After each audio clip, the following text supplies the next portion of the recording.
اللہ کے نبی کی وجہ سے بھی نماز ضائع نہیں ہو رہی کہ بھائی تو جا کے دے دے، مجھے کیا کرنے کا ہے، نماز پڑھنے کا ہے۔ وہ باندھی گئی اور جا کر کے پورا گھی تھیلی میں سے برتن میں اللہ کے نبی کے گھر میں جا کر کے نچوڑ کر کے آ گئی۔ اب پورا نچوڑ کے آئی، لا کر کے تھیلی لٹکا دی۔ اب یہ نماز پڑھ رہی تھی، نماز سے فارغ ہوئی تو تھیلی میں سے گھی ٹپک رہا۔ اب اس کو غصہ آیا، یا جاریتی، باندھی کو بلائی کہ تو نے میرا کام نہیں سنی، میں نے تیرے کو ایک کام بولی تھی کہ جا کر کے کیا ہے ہدیہ دے کر کے آ، تو نے میرا کام نہیں سنی، باندھی ہے تو میری۔ تو وہ کہنے لگی اللہ کی قسم میں نے تو سارا گھی دے کر کے آئی، بلکہ نچوڑ کر کے آئی، چمڑے کی تھیلی رہتی تھی اس زمانے میں، پورا نچوڑ کر کے آئی میں نے تو گھی۔ تو جب تھیلی دیکھی گئی تو پوری تھیلی گھی سے کیا ہوئی تھی، بھری ہوئی تھی۔ یعنی عمل کے ذریعے لیں گے نا تو ایسا ملتا، پھر عمل کے ذریعے نماز کو مقدم کر کے جب آدمی اللہ سے لیتا نا نماز کے ذریعے، تو اللہ تبارک و تعالیٰ کیسا دیں گے، گھی دیں گے بغیر دودھ کے برکتوں والا، گھی دیں گے بغیر دودھ کے برکتوں والا۔ اگر سبب کو مقدم کر کے لیں گے، سبب کو سامنے رکھ کر کے لیں گے، اللہ تبارک و تعالیٰ گھی دیں گے دودھ میں سے مقدر والا، گھی دیں گے دودھ میں سے مقدر والا۔ عمل کو مقدم کر کے لیں گے، گھی ملیں گا بغیر دودھ کے برکتوں والا۔ اب تم فیصلہ کرو، دیکھو سبب کے ذریعے لیں گے نا تو ملنا یقینی نہیں ہے، ایک پکا نہیں ہے کہ ملے گا، بار بار نہیں ملے گا، جب چاہیں گے تب نہیں ملے گا، دنیا میں ملیں گا آخرت میں نہیں ملے گا۔ اور عمل کے ذریعے، نماز کے ذریعے، صدقے کے ذریعے اور نوافل کے ذریعے اللہ سے لیں گے تو ملنا یقینی ہے، ایک جب چاہیں گے تب ملیں گا، بار بار ملیں گا، دنیا میں بھی ملیں گا اور آخرت میں ملے گا۔ اب فیصلہ کرو کیسے لینے کا۔ حضرت ام بحزیہ فرماتی ہے کہ اتنی برکت ہوئی اس گھی میں، اب برکت والا اللہ کی طرف سے آیا تھا بغیر دودھ کا، تو ایسی برکت ہوئی، فرماتی ہے اللہ کے نبی 2-3 سال زندہ رہے اور دنیا سے کیا ہو گئے، چلے گئے۔ میں اس گھی کو استعمال کرتی تھی، خود استعمال کرتی تھی، پڑوسیوں کو دیتی تھی، جو مہمان آتے تھے سب کو کھلاتی تھی۔ اللہ کے نبی چلے گئے، حضرت ابو بکر کا زمانہ آیا، حضرت ابو بکر کر کے پورے 2.5 سال میں اس گھی کو استعمال کر رہی، خود کی استعمال کر رہی، پڑوسیوں کو دے رہی، جو مہمان آ رہے ان کو کھلا رہی، سب کو خوب کھلا رہی، گھی کمی نہیں ہو رہا، ٹھیک ہے۔ حضرت ابو بکر بھی چلے گئے، حضرت عمر کا زمانہ آیا، حضرت عمر کے 8.5 سال پوری خلافت میں استعمال کرتی تھی، حضرت عمر بھی چلے گئے، حضرت عثمان کا زمانہ آیا، حضرت عثمان کا پورا زمانہ میں استعمال کرتی رہی، حضرت عثمان کے زمانے کے آخر میں مسلمانوں میں آپس میں جھگڑا ہوا، اس جھگڑے کی نوسط ایسی ہوئی اس تھیلی میں سے گھی آنا بند ہو گیا، جھگڑے کی نوسط کیسی برکت ہو رہی تھی۔ فرماتی ہے روایت کے آخری میں ہے 25 سے 27 سال تک میں اس گھی کو استعمال کرتی تھی، لیکن کس وجہ سے محروم ہو گئی، کس کا جھگڑا ہوا، مسلمانوں کا، ان کا کچھ معاملہ نہیں، اس کا نحوست اور اس کا اثر ایسا پڑا کہ بھائی اس تھیلی میں سے بھی برکت خیر سب کیا ہو جاتی، اٹھا لی جاتی۔ ایک یہ خیر، یہ نحوست ہے۔ ایک مثال تو شب قدر کی، دوسری مثال ام بحزیہ کی، تیسری مثال یہ ہے کہ اس کی مثال کہ بھائی نحوست، جھگڑوں کی نحوست اور اختلاف کی، انتشار کی نحوست بہت بری چیز ہے۔ جیسے منافقین نے اللہ کے نبی کے زمانے میں مسجد بنائی، مسجد زرار، سنتے ہیں ہم 11ویں پارے میں والذین اتخذوا مسجدا ضرارا، اور انہوں نے مسجد بنائی اور یہ سوچ کر کے کہ مسجد بنائی، ان کا پلان تو یہ تھا کہ بھائی اس میں بیٹھ کر کے اللہ کے نبی اور صحابہ کے خلاف مشورے کرنے کا۔ اللہ تعالیٰ کو تو پتہ تھا، انہوں نے مسجد بنائی اور اللہ کے نبی کے پاس آ کر کے درخواست کی کہ اللہ کے نبی آپ ایک بار اس میں کیا کرو، نماز پڑھا دو، آپ نماز پڑھا دیں گے تو اوتھینٹک ہو جائیں گی مسجد کہ اللہ کے نبی نے نماز پڑھے۔ تو اللہ کے نبی سے، تو اللہ کے نبی کو تبوک کے سفر میں جانے کا تھا، تو اللہ کے نبی نے کہا کہ بھائی میں ابھی سفر میں جا رہا، آنے کے بعد کیا کروں گا، نماز پڑھا دوں گا۔ اللہ کے نبی کو نہیں پتہ تھی ان کی کیا سازش ہے۔ تبوک کے سفر میں چلے گئے اللہ کے نبی، اور واپسی پر وحی کے ذریعے بتا دیا گیا کہ بھائی تم کو اس میں نماز نہیں پڑھانے کا ہے۔ تفریقاً بین المؤمنین، مسلمانوں کے درمیان جھگڑے کرانے کے لیے وہ مسجد بنائی گئی ہے، تم اس میں کیا کرو، نماز مت پڑھو۔ اور مشرکین نے 4 تاکید کے ساتھ کہا تھا، علماء اگر ہوں گے تو سمجھیں گے، وہ 4 تاکید کے ساتھ کہا تھا، وَلَا يَحْلِفُنَّ إِنْ أَرَدْنَا إِلَّا الْحُسْنَى، وَلَا يَحْلِفُنَّ إِنْ أَرَدْنَا إِلَّا الْحُسْنَى، ہمارا ارادہ، لام تاکید، عربی کا قاعدہ ہے لام تاکید، یعنی قسم کھا کے بولتے نا، یعنی عام زبان میں اگر تم کو سمجھنے کا ہے تو 4 بار قسم کھا کے بولے تھے مشرکین نے کہ ہم یہ مسجد خیر کے لیے بنا رہے، 4 قسم کھا کے، لام تاکید، نون تاکید، نفی استثناء اور حلف قسم، ایک تو قسم ہے، یہ تو علماء سمجھیں گے، لیکن عام زبان میں ایسا سمجھو 4 بار اللہ کی قسم کھا کے بولے تھے کہ ہماری یہ مسجد بنانے کا ارادہ خیر ہے۔ اللہ تبارک و تعالیٰ نے 4 قسموں کا جواب ایک جملے میں بولے، واللہ یشہد انہم لکاذبون، تم سب کے سب کذاب ہیں۔ عام زبان میں بولیں گے کہ تم سب کے سب جھوٹے ہیں، تم سب کے سب کیا ہے تمہارا ارادہ۔ اللہ کے نبی کو جیسی معلوم پڑا کہ انہوں نے ایسی مسجد بنائے تو اللہ کے نبی نے صحابہ سے فرمایا کہ جاؤ جا کر کے، اب مسجد بنی نہیں تھی وہ، جاؤ جا کر کے کیا کرو، اس مسجد کو آگ لگا دو۔ صحابہ گئے اور جلا کر کے کیا، مسجد بنی نہیں تھی وہ، یعنی اس سے پہلے تو تمہارے ذہن میں آئے گا مسجد کو آگ لگائے، مسجد بنی نہیں تھی، جا کر کے کیا کرے، اس کو آگ لگا دیے۔ اب آگ لگ گئی، وہ کیا ہو گیا، ختم ہو گیا، ٹھیک ہے۔ اللہ کے نبی صلی اللہ علیہ وسلم نے ایک صحابی سے فرمایا کہ تم کو رہنے کو جگہ نہیں ہے، گھر نہیں ہے، تو تم کیا کرو، وہ جگہ خالی ہے، اس کو تو جلا کے راکھ ہو گئی، وہاں جا کر کے کیا کرو، اپنا گھر بنا لو اور وہاں پر رہنا شروع کرو۔ وہ صحابی کہنے لگے، اے اللہ کے نبی، تم کو اللہ نے وہاں پر کھڑے رہنے سے منع کیا اور میں وہاں پر جا کر رہوں؟ تم کو تو اللہ نے کیا کیا، وہاں پر کھڑے رہنے سے منع کیا اور میں وہاں اپنا گھر بناؤں؟ میں نہیں بناؤں گا۔ وہ صحابی کہنے لگے، ایک میرا دوست ہے، بہت بیچارہ کیا ہے، غریب ہے، بہت زیادہ ضرورت مند ہے، اگر اس کو آپ اجازت دیتے تو وہ کیا کریں گا، وہاں پر گھر بنا دیں گا۔ تو وہ صحابی نے جا کر کے ان سے کہا اور انہوں نے وہاں پر جا کر کے گھر بنا لیا۔ اب وہ وہاں پر رہنے لگے، 2 سال رہے وہاں پر وہ صحابی۔ کتنے سال؟ 2 سال وہاں پر رہے۔ وہ صحابی فرماتے ہیں کہ یہاں پر مسلمانوں کے خلاف مشورہ کرنے کے لیے صرف ارادہ کیا گیا تھا، اس جگہ پر مسلمانوں کے خلاف ایک ایسی جگہ بنانا ہے، صرف اس کا ارادہ کیا گیا تھا۔ اس کی نوسط ایسی ہوئی کہ 2 سال میں نہ میری بیوی کو کوئی بچہ ہوا، نہ میری مرغی کو کوئی چوزا ہوا، اور نہ میرے کبوتر کو کوئی انڈا ہوا۔ اس اختلاف کی اور جھگڑے کی نوسط، ارادہ کرے تھے خالی، اس کی نوسط ایسی ہوئی کہ نسل انسانی نسل حیوانی سب ختم ہو گئی۔ نسل انسانی نسل حیوانی، نہ میری بیوی کو کوئی بچہ ہوا، نہ میری مرغی کو کوئی چوزا، اور نہ میرے کبوتر کو کوئی انڈا ہوا۔ اس کی نوسط تھی کہ جس کی وجہ سے میں اتنی خیر سے کیا ہو گیا، محروم ہو گیا۔ تو بتاؤ، خالی ارادہ کیا گیا تھا۔ تو اگر جھگڑے ہوئیں گے آپس میں مسلمانوں میں، جب تک اجتماعیت قائم نہیں ہوں گی اس وقت تک اللہ کی مدد۔ مولانا یوسف صاحب رحمۃ اللہ علیہ تو فرماتے تھے، بڑا عجیب ملفوظ، تمہارا ذکر، تمہاری تلاوت، تمہاری نمازیں، تمہاری نوافل، تمہاری تہجد، تمہاری اشراق اتنے قبول ہو جائے کہ عرش کو ٹکرانے لگے۔ کہاں ٹکرانے لگے؟ اتنے تم اخلاص کے ساتھ پڑھو کہ عرش کو ٹکرانے لگے۔ اگر تم میں آپس میں اجتماعیت نہیں ہوں گی، اللہ کی مدد ذرہ برابر بھی نہیں آئیں گی۔ ایسی نوسط ہے۔ اللہ کی طاقت کے بعد سب سے بڑی طاقت کس کی بولتے ہیں؟ اجتماعیت کی۔ تو اسلام کے اندر ایسی کوئی تخصیص نہیں ہے کہ بھئی یہ بھی بڑا ہے، اس کے لیے کیا الگ انتظام کرو، بہت بڑا ہے۔ اللہ کے نبی صلی اللہ علیہ وسلم ایسا عام مجمع میں بیٹھے رہتے تھے، کوئی دیہاتی آتا تھا، بھائی تم میں محمد بن عبداللہ کون ہے؟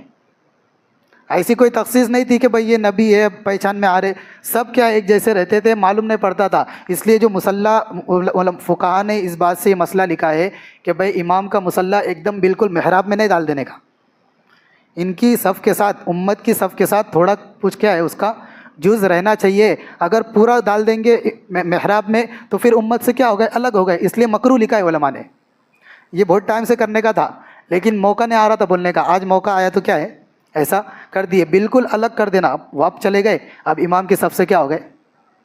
تو ایسی کوئی تخصیص نہیں ہے، ٹھیک ہے امام صاحب ہے تھوڑا آگے چ رہیں گے ہو، لیکن ایک دم آگے نہیں کہ بھائی امت سے کیا ہو گئے، الگ ہو گئے۔ تو مکروہ لکھا ہے علماء نے پوری اندر، اس لیے تھوڑی ایسی پیچھے رکھنے کا، اور یہاں سے کیا ہے صف، تو یہ جگہ جو خالی رہیں گی یہ صف خالی ہونے میں شمار نہیں ہوں گی۔ اگر ایک آدمی نماز پڑھ رہا تو وہ اس کے لیے کیا حکم ہے، 2 آدمی خالی جماعت بنا رہے، ایک پڑھا رہا تو ایک کا کھڑے رہیں گا ایک دم یہاں پہ پیچھے، اگر 2 ہے تو ایک کو یہاں کھڑے کرو اور ایک کو یہاں کھڑے کرو، حالانکہ بیچ میں کیا جگہ خالی ہو رہی نا، لیکن یہی کیا ہے، تو اسی میں صف کیا ہو جاتی، شمار ہو جاتی۔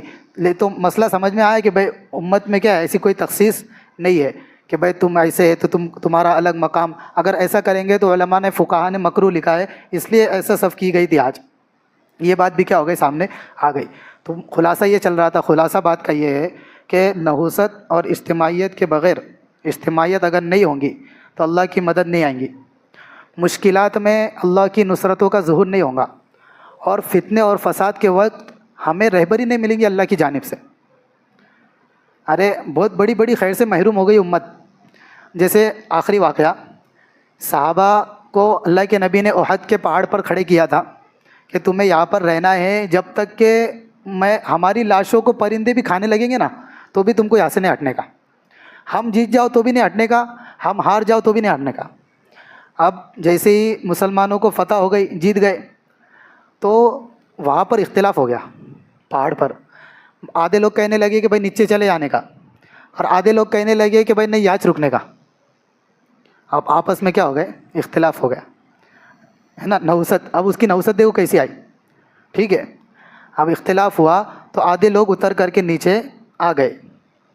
پہلی نوست خالد بن ولید پیچھے سے آ گئے، پورا میدان مسلمانوں کے ہاتھ میں تھا، اختلاف کی وجہ سے پورا میدان اللہ نے کس کے ہاتھ میں دے دیے؟ چلے گیا میدان، جیت گئے تھے، 15 منٹ میں ہرا دیے تھے کافروں کو، 20 منٹ میں۔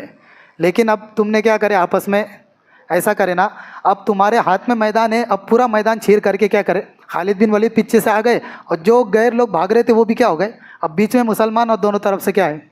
گیا، پورا میدان ہاتھ سے چلے گیا۔ علماء نے لکھا ہے اللہ کے نبی کا دانت شہید ہوا۔ ایک حوض یعنی وہ جو ڈھال ہوتی ہے وہ کیا ہے؟ اللہ کے نبی کے دانت میں گھس گئی۔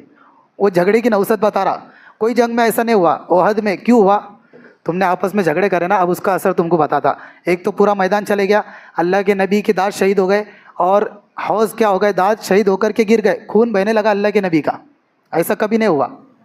اور 70 صحابہ شہید ہوئے۔ کتنے صحابہ؟ 70 صحابہ۔ علماء نے لکھا ہے قسم خدا کی ایسے 70 صحابہ شہید ہوئے احد میں کہ مائیں ایسی اولاد قیامت تک جن نہیں سکتی، ایسے بڑے بڑے صحابہ شہید ہوئے تھے۔ کیوں ہوا؟ اس کی نوست۔ تو جب صحابہ کی جماعت پر اور ان پر کیا ہے اس کا اثر پڑ سکتا، تو ہمارے جھگڑوں کا اثر اور اختلاف کی وجہ سے کتنی بڑی بڑی خیر سے کیا ہو سکتے ہیں ہم۔ اس لیے سب کو دل کیا کرنا پڑے گا؟ ایک کرنا پڑے گا اللہ کی مدد اور نصرت حاصل کرنے کے لیے۔ تو یہ ساری کیا تھی؟ کچھ باتیں تھی موضوع سے ہٹ کر کے۔ اور مغفرت سے محروم رہنے والے کون لوگ ہیں اس رات میں؟ کیا ہے؟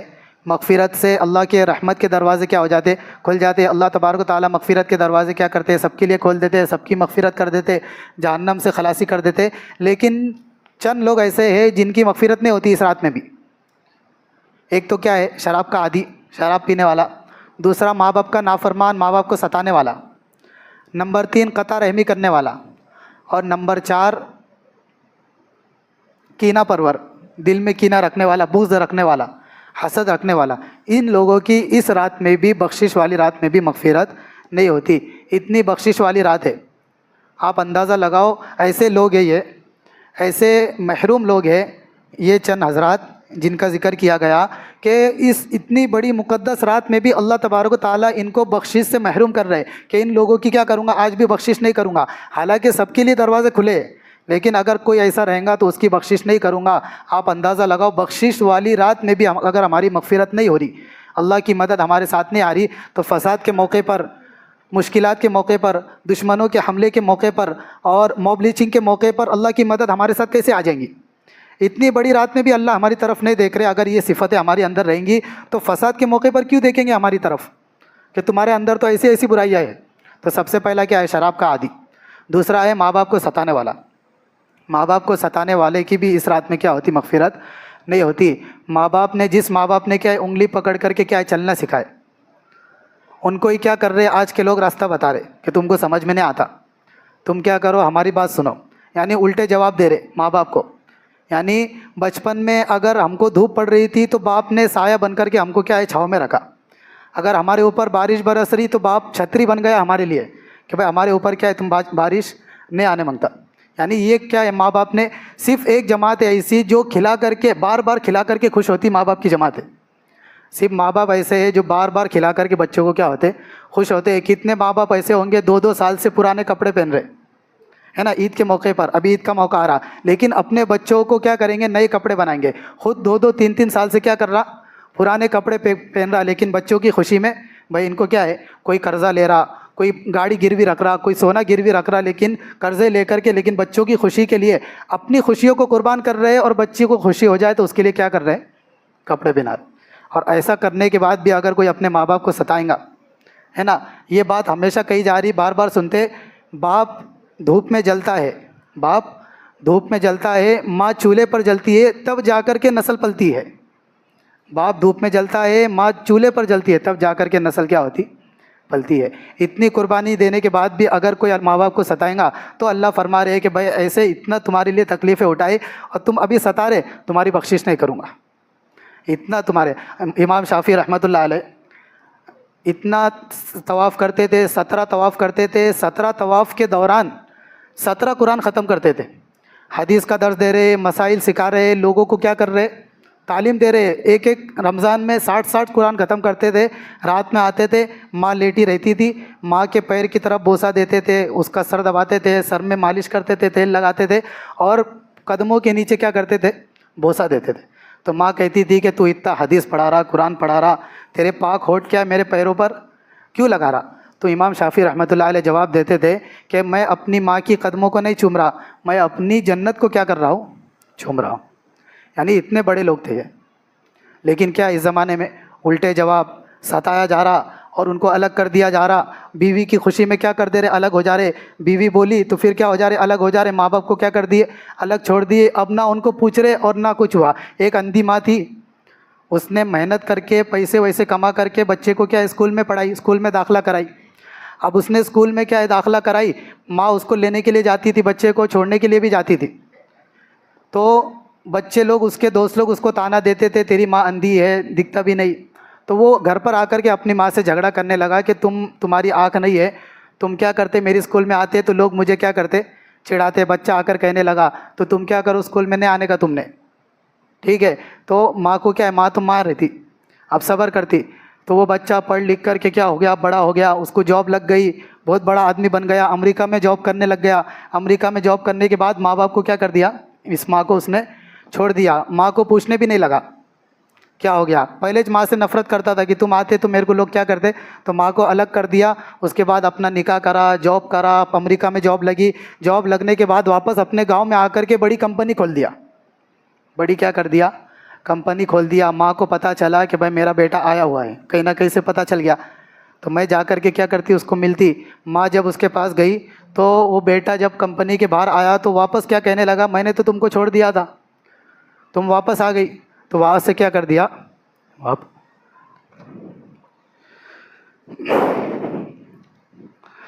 واپس آ سے گیا. تو ماں کا کیا ہو گیا, انتقال ہو گیا. اس ماں کا انتقال ہو گیا. تو لوگ اس سے کہنے لگے کہ بھائی تیری ماں کا پرانا گھر ہے, جھوپڑی ہے, جا کر کے دیکھ, کچھ تو ہوگا اس میں.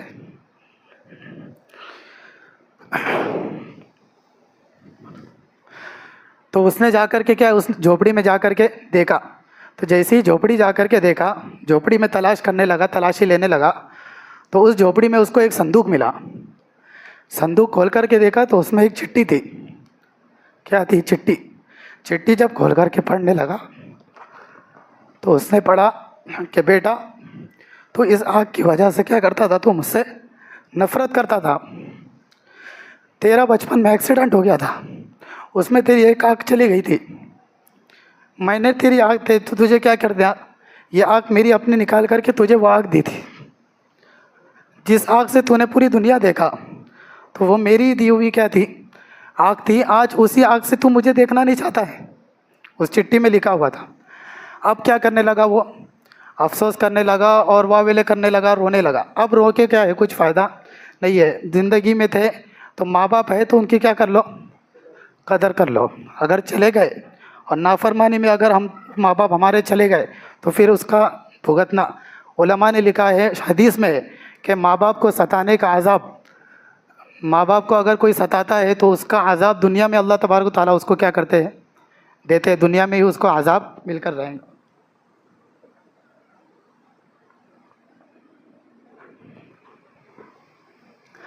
تو اس لیے اگر ایسا کچھ ہوگا ماں باپ کو ستانے والے کہ آج کیا کرتے, اللہ مغفرت نہیں کرتے. اس لیے اگر کوئی ایسا ہوگا تو کیا کر لینے کا, ماں باپ سے معافی مانگ لینے کا. اگر چلے گئے تو ان کے لیے مغفرت کی دعا, ان کے لیے ایصال ثواب, جتنی نوافل ہوں گی آج سب ان کے لیے کیا کرنے کا, تلاوت ذکر سب ان کے لیے کرنے کا. کیونکہ درد ذہ جو ماں نے ہمارے لیے صحیح ہے اس کا بھی ہم بدلہ ادا نہیں کر سکتے. ایک آدمی نے اپنی ماں کو پورا بٹھا کر کے عمرہ کرایا, حج کرایا, اپنے کندھے پر بٹھا کر کے. مسئلہ آ کر پوچھنے لگا کیا میں نے اپنی ماں کا حق ادا کر دیا.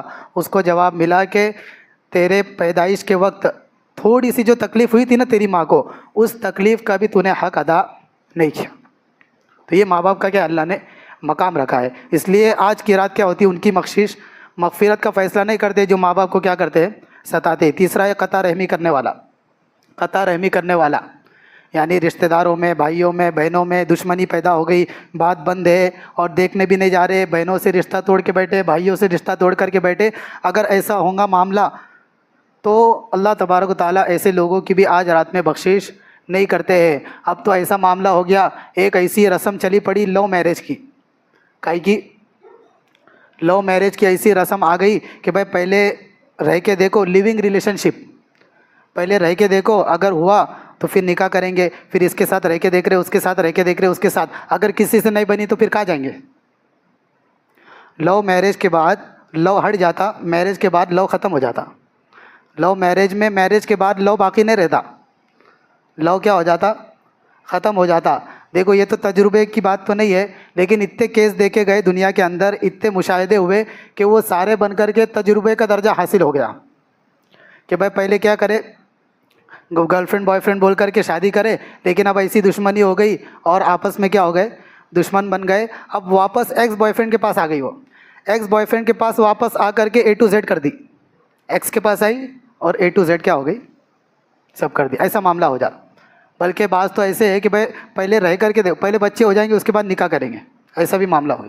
اس کی وجہ سے کیا ہو جا رہی، نوستیں آ رہی، اور اس کی وجہ سے امت میں اور خاندانوں میں اور رشتہ داروں میں کیا ہو جا رہے، توڑ پیدا ہو جا رہے. اللہ ماشاء اللہ سب کی بات نہیں ہے، لیکن اکثر کیا ہوتا ہے، یہی دیکھا جاتا ہے کہ لو میرج میں، لو میرج کے بعد کیا ہے، لو کیا ہو جاتا، ختم ہو جاتا. جس کی وجہ سے اب کیا ہو رہا، اس کے ساتھ شادی ہوئی لیکن اب رہ نہیں گیا، دشمنی ہو گئی، اب اس کو چھوڑ دیا، اب اس کے خلاف اس پہ جادو کیا جا رہا، شوہر پہ، اس کے خلاف بوائے فرینڈ ہے تو اس کے دوستوں کے گنڈے دوستوں کے ساتھ کیا کیا جا رہا، پلان کیا جا رہا کہ میرے شوہر کو ختم کرنے کا ہے، اس پہ جادو کرنے کا ہے، اس پہ اثرات کرنے کا ہے. اس پہ جب معلوم پڑ رہا شوہر کو کہ بھائی کون کر رہا، بھائی تمہاری گرل فرینڈ ہے، تمہاری بچپن کی گرل فرینڈ جس کے ساتھ کیا ہے تم نے محبت کر کے شادی کرے وہ چھے، اور اب کیا کر رہی، تمہاری موت کی فرینڈ بن گئی وہ.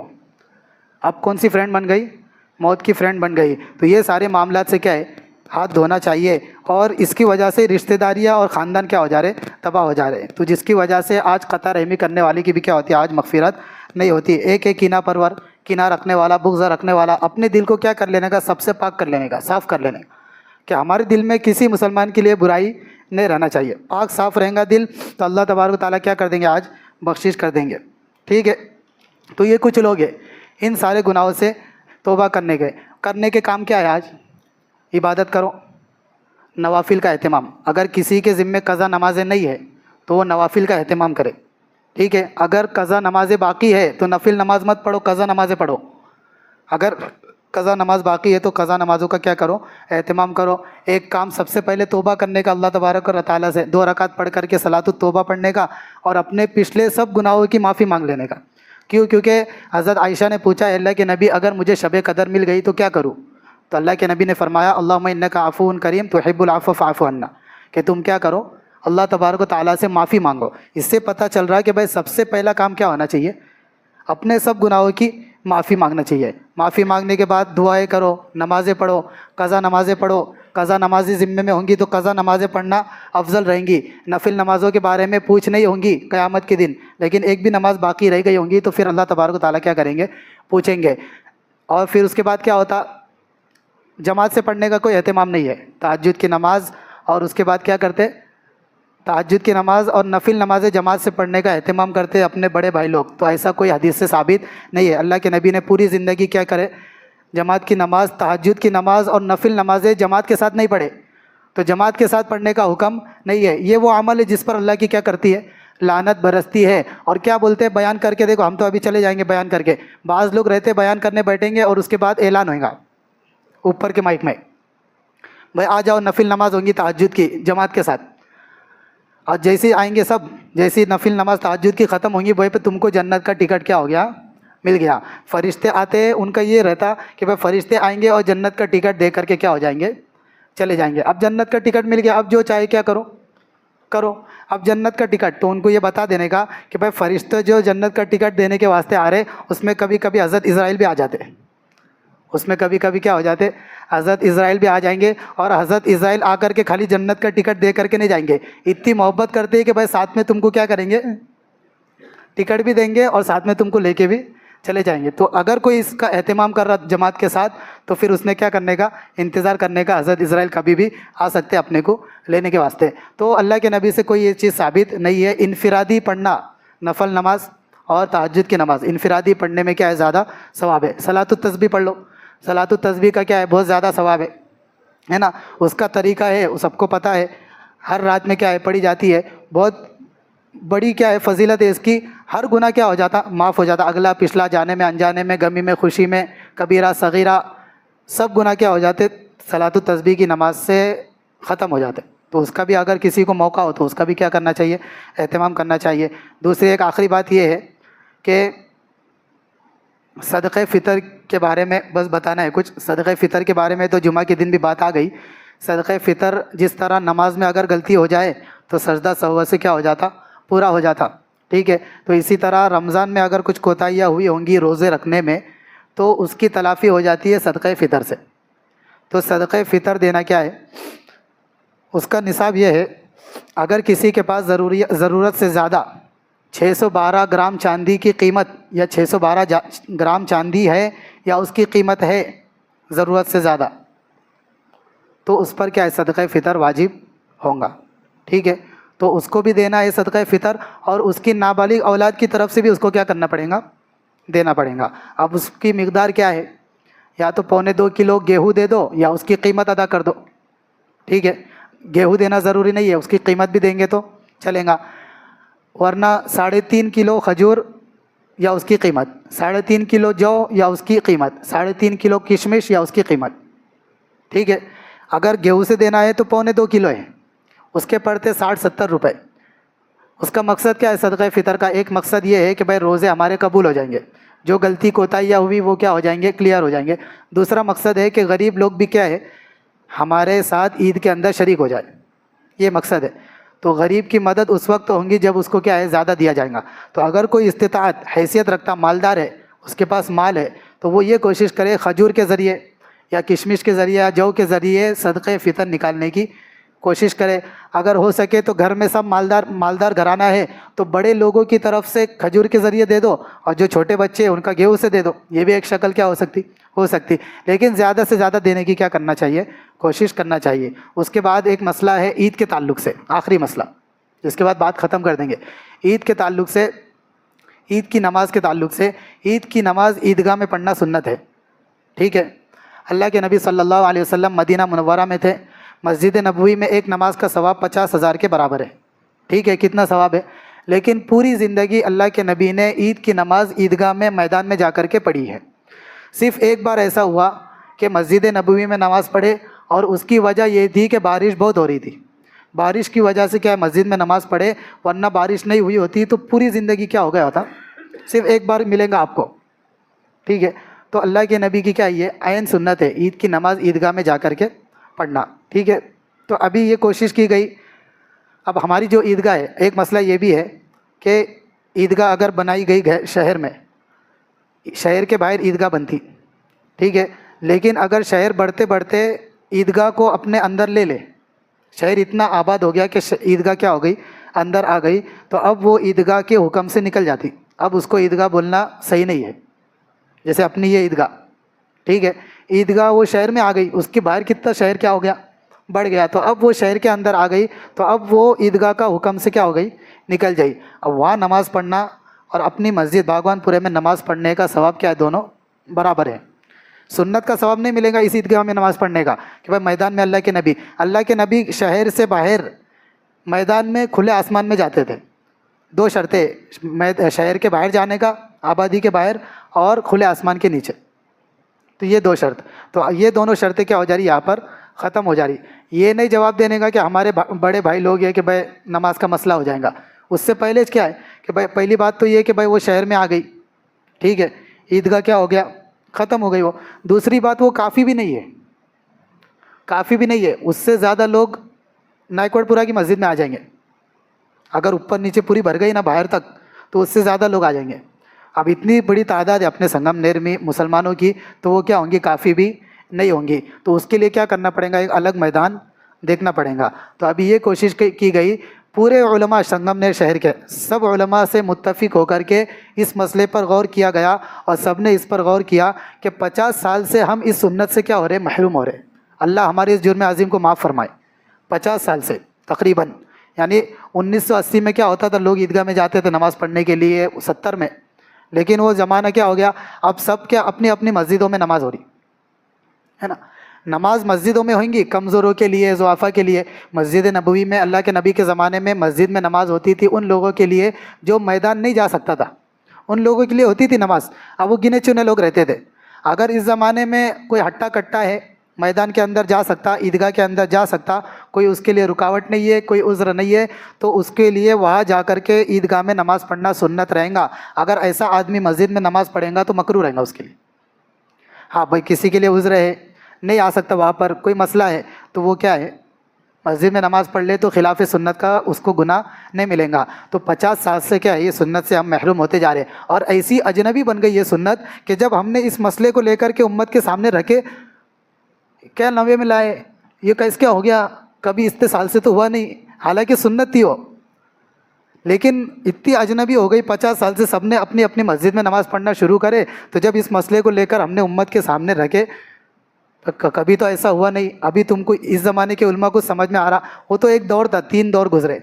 پہلے زمانے میں ایک دور ایسا گزرا کہ امام صاحب نے، عالم صاحب نے ایک مسئلہ بتا دیے، ختم. کہ بھائی امام صاحب نے جلسے میں یا جمعہ کے بیان میں یا کوئی ایسا مسئلہ بتا دیے، بھائی امام صاحب نے بول دیے، ختم ہو گئی بات. ایک دور یہ گزرا کہ بھائی جو بول دیے ختم.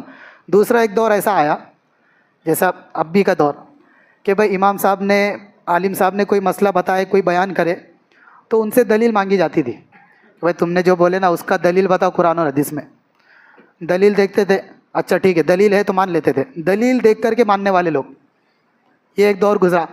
ابھی کا دور ایسے بے اعتمادی ختم ہو گئی قرآن اور حدیث سے، علماء سے، کہ بھائی اگر علماء مسئلہ بتا رہے، امام صاحب کوئی ایسی بات کہہ رہے، تو بھائی قرآن اور حدیث میں ہے کیا؟ قرآن اور حدیث میں ہے تو پھر کیسے کیا؟ ہم کو تو سمجھ میں نہیں آ رہا، عقل میں تو ہماری آ رہی نہیں یہ بات. ٹھیک ہے قرآن اور حدیث میں ہے لیکن ہم کو سمجھ میں نہیں آ رہا، تو ہم کو سمجھ میں نہیں آ رہا، تو یہ مسئلہ کیا ہے؟ صحیح نہیں ہے. تو یہ زمانہ کیا ہے؟ وہ زمانہ چل رہا، علماء کی بات پر اعتماد ختم، قرآن اور حدیث کے اعتماد کیا ہو گیا؟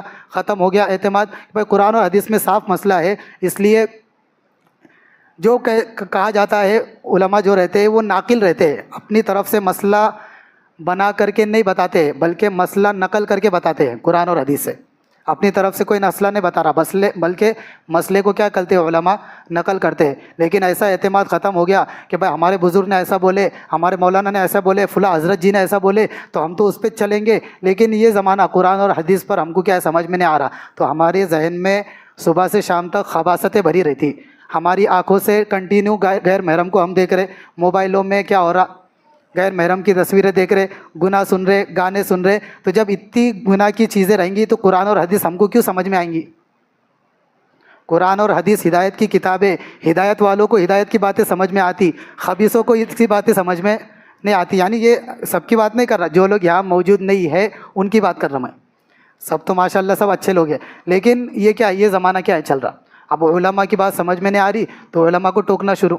حالانکہ فقہاء نے لکھا ہے کہ علماء کو ٹوکنا جائز نہیں ہے عوام کے لیے. عوام کے لیے میں نے فتاوی ہندیہ عربی کی کتاب ہے، جلد نمبر 5 صفحہ نمبر 408، اس میں لکھا ہے فقہاء نے، یعنی عام لوگ کبھی کبھی کیا بولتے، عالم ہو کے ایسا کر رہے، حافظ صاحب ہو کے ایسا کر رہے، مفتی صاحب ہو کے ایسا کر رہے، یہ کیا ہے گناہ پر. تو فتاوی ہندیہ میں مسئلہ لکھا ہے کہ اگر ایسا کریں گے تو امت کے اندر درجے کی تمیز ختم ہو جائیں گی. امت کے اندر درجے کی تمیز کیا ہو جائیں گی؟ ختم ہو جائیں گی. تمیز باقی نہیں رہیں گی کہ بھئی یہ عالم صاحب، یا ہر کوئی کیا کر رہا آ کر کے بول کے جا رہا. تو علماء نے لکھا ہے اگر عام لوگ علماء کی بات کو، علماء کو کسی بات پر ٹوکیں گے، چاہے حافظ صاحب علماء ہو، کسی بات پر ٹوکیں گے تو بے ادبی کا کیا ملے گا؟ گناہ ملے گا. پھر کبھی کبھی ایسا ہوتا کم علمی کی وجہ سے، کم علمی کی وجہ سے کوئی بات سمجھ میں نہیں آئی، ہم تو اس کو کیا سمجھ رہے؟ صحیح سمجھ رہے، لیکن قرآن اور حدیث میں وہ غلط ہے. یا پھر کبھی ایسا ہوتا ہے کہ ہم اس کو غلط سمجھ رہے لیکن قرآن اور حدیث میں کیا ہے؟ وہ صحیح ہے. لیکن کم علمی کی وجہ سے ایسا ہو رہا، اور اس بات پر عالم صاحب سے، امام صاحب سے کیا کر رہے؟ جھگڑے کر رہے، حالانکہ اس کو علم نہیں ہے اس بات کا. اور جھگڑے کر رہے تو ایسا کرنے والے کو بھی کیا ملے گا؟ گناہ ملے گا۔ تیسری ایک بات، کم علمی کی وجہ سے حق بات سے آدمی کیا ہو جاتا؟ دور ہو جاتا۔ صحیح مسئلہ بتا رہے، یہاں سے امام صاحب فلاں صاحب قرآن اور حدیث سے بات بتا رہے، لیکن وہ اپنے پہلو کی بات لے کے بیٹھے ہوئے، ہمارے فلاں مولانا نے ایسا دیکھے ایسا کرے۔ کبھی تو ایسا ہوا نہیں، ایسا زمانے میں شیطان کے وسوسوں میں سے شیطان کی بات آئی تھی تفسیر میں، اس میں ڈرانے کے، تو ایک پنجہ شیطان کا یہ بھی رہتا بہکانے کا کہ بھائی اپنے باپ دادا کے دین پر چلا تھا، کہ ہم نے اپنے باپ دادا کو کرتے دیکھے، بچپن سے ایسا دیکھتے آئے، تو یہ شیطان کا کیا رہتا؟ دھوکہ رہتا، جس کی دھوکے میں کیا ہو جاتے ہم لوگ آ جاتے۔ اس لیے اس سے بھی کیا ہونا چاہیے؟ بچنا چاہیے۔ تو عید کی نماز کے تعلق سے یہی بات ہے خلاصہ، کہ گزارش ہے سب سے میری کہ بھائی جو لوگ جا سکتے، کوئی عذر نہیں ہے۔ اور مفتی صاحب نے بھی یہی مسئلہ بتائی جمعہ کے اندر، مفتی صاحب نے اتنا صاف مسئلہ بتائے۔ مفتی صاحب نے ایک بات بولے تھے وہ تو بھول گئے، شریعت کا حکم معلوم کرو اور اس پر عمل کرو۔ ہر ایک آدمی نے کیا کرنے کا؟ ماشاءاللہ بہت لوگ آئے میرے پاس کہ بھائی عید کے تعلق سے کیا مسئلہ ہے، ذرا ہم کو بتاؤ، جس کے اندر طلب ہے، مسئلہ معلوم نہیں، معلوم کرے، اب ٹھیک ہے بھائی ہم اس پر عمل کریں گے۔ ایسے بھی بہت سارے لوگ ہیں، لیکن مفتی صاحب کی بات کو کیا بول رہے، یہاں پھیلایا کس نے، تو بھی کیا بات سمجھ میں نہیں آتی۔ بولے مفتی صاحب نے بولے ضروری نہیں ہے بولے عیدگاہ جانا۔ پھر میں نے وہ ریکارڈنگ سنا مفتی صاحب کی، تو ایسا کبھی کئی نے بولے لے، یعنی ایک تو جھوٹ پھیلانے کا۔ مفتی صاحب نے ایسا بولے صاف کہ بھائی شریعت کا حکم معلوم کرنے کا اور اس پر عمل کرنے کا، اور آخری میں ان نے بولے بھائی جس کو کوئی عذر نہیں ہے، ہٹا کٹا ہے، جا سکتا میدان میں، تو وہ کیا کرے؟ میدان میں جائے۔ اور کسی کو عذر ہے، معذور ہے، بزرگ ہے، تو وہ کیا کرے؟ اپنی مسجد میں۔ سب مسجدوں میں بھی نماز ہوں گی، لیکن جو شعائر اسلام، شکتی پردرشن کی اگر کئی اجازت ہے اسلام کے اندر، تو عید کی نماز کے لیے ہے، جلسے جلوس میں نہیں ہے۔ جلسے جلوس میں لوگ اس واسطے جاتے کہ بھائی ہم کیا کریں گے؟ تعداد بڑھا کر کے ان کو خوف پیدا کریں گے، اس کی اجازت نہیں ہے شریعت میں، ایسا کہیں ثابت نہیں ہے۔ لیکن عید کی نماز کا اجتماع پوری شریعت میں، اسلام میں، سیرت میں آپ کو ملے گا، اور جتنی تعداد بڑھا سکتے اتنی بڑھاؤ۔ یہ اسلام کا اصل کیا ہے؟ شاعر ہے۔ اور اس میں کیا ہوں گے؟ ایک شان و شوکت۔ وہ زمانہ تو ختم ہو گیا کہ باپ اپنے بچوں کو بٹا کر کے سب کیا کر رہے؟ عید کی طرف جا رہے، ایک رستے سے جا رہے۔ ایک صاحب تو بول رہے تھے، بولے ٹرک بھر بھر کر کے آتے تھے ہم، اور ایسا ماحول بنتا تھا، سارے ہزاروں لوگ کیا ایک ساتھ سجدے میں جا رہے، لاکھوں لوگ کیا ہے رکوع میں ہے، ایسا نظارہ دکھتا۔ وہ نظارہ کیا ہو گیا؟ ختم ہو گیا۔ سنت سے ایسی اجنبیت آ گئی، تو ہم یہ کوشش کر رہے ہیں کہ واپس سے کیا کرے، اور قسم کھا کر کے کہی جا سکتی یہ بات، یہ سنت پر عمل کرنے والے کو 100 شہیدوں کا ثواب ملے گا۔ کیوں؟ عند فساد امتی، امت کے فساد کے وقت اگر کوئی ایک سنت پر عمل کرے گا، ایک روایت میں ہے کہ بھائی ایک سنت ختم ہو گئی، اب اس سنت کو کیا کیا جا رہا؟ زندہ کیا جا رہا، اس پر عمل کیا جا رہا، تو اس سنت پر عمل کرنے والے کو 100 شہیدوں کا ثواب ملے گا۔ تو یہ سنت 50 سال سے کیا ہو گئی ہوئی ہے، اب اس پر عمل کرنے والے کو اللہ کی ذات سے امید یقینی کہ بھائی اس کو کیا ملے گا؟ 100 شہیدوں کا ثواب ملے گا۔ اس لیے گزارش ہے جو لوگ جا سکتے وہ وہاں جا کر کے پڑھے، جس کو کوئی عذر ہے، بزرگ ہے، معذور ہے، تو وہ اپنی مسجد میں بھی نماز ہوں گی۔ ایسا نہیں ہے کہ میں مسجد میں نہیں ہو رہی، سب مسجدوں میں نماز ہوں گی، لیکن وہاں پر جانے میں کیا ہے؟ شان و شوکت، اسلام کی شوکت کیا ہوں گی؟ ظاہر ہوں گی۔ اس کے لیے ہماری کیا ہے؟ ذمہ داری ہے۔ اللہ تبارک و تعالیٰ کہنے سننے سے زیادہ عمل کرنے کی توفیق عطا فرمائے۔ سب سے پہلا اعلان یہ ہے کہ سب ساتھیوں کے لیے، جتنے بھی ساتھی ہیں ان کے لیے شہری کا انتظام مسجد کے اندر کیا گیا ہے، اس لیے سب سے گزارش ہے کہ آج کی شہری کیا کرے؟ اپنی مسجد میں کرے۔ دوسرا ایک اس بات کا مشورہ کرنا ہے عید کے تعلق سے کہ عید کی نماز کس وقت میں ہو۔ اچھا ایک بات رہ گئی، وہ وہاں پر عید کی نماز کی جو جگہ ہے اپنی، وہ بڑا برج کراس کریں گے، جیسے ہی بڑا برج کراس کرے تو ایسا ٹن آتا، تو سیدھے ہاتھ کو کیا ہے؟ بہت بڑی جگہ ہے، معلوم ہے وہ پلاٹ چھوٹے سنگمنیر کو پہلی بار کو، تو وہ جگہ پر کیا ہوں گی عید کی نماز۔ اس کا سارا مشورہ ہو گیا، پنڈال وغیرہ سب جو بھی ہے لگ جائیں گا، اور اوپر سے خالی رہیں گا، اسٹیج چھوٹا سا رہیں گا، وہ سارا مشورہ ہو گیا ہے۔ اپنے کو بس جا کر کے کیا کرنا ہے؟ شرکت کرنا ہے، نماز پڑھنی ہے۔ اور تو اس نماز کا ٹائم 9:30 بجے ہے۔ کتنے بجے ہے عید کی نماز؟ عیدگاہ میں، میدان میں 9:30 بجے، تو یاد رہے گا انشاءاللہ۔ تو اپنی مسجد کی نماز کے تعلق سے کیا رائے ہے ساتھیوں کی؟ ذرا بتا دو، عید کی نماز کب ہو، کیسا ہو، کون سے وقت میں ہو؟ صاحب الرائے آدمی جلدی جلدی رائے دے دے تاکہ جلدی فارغ ہو جائے لوگ۔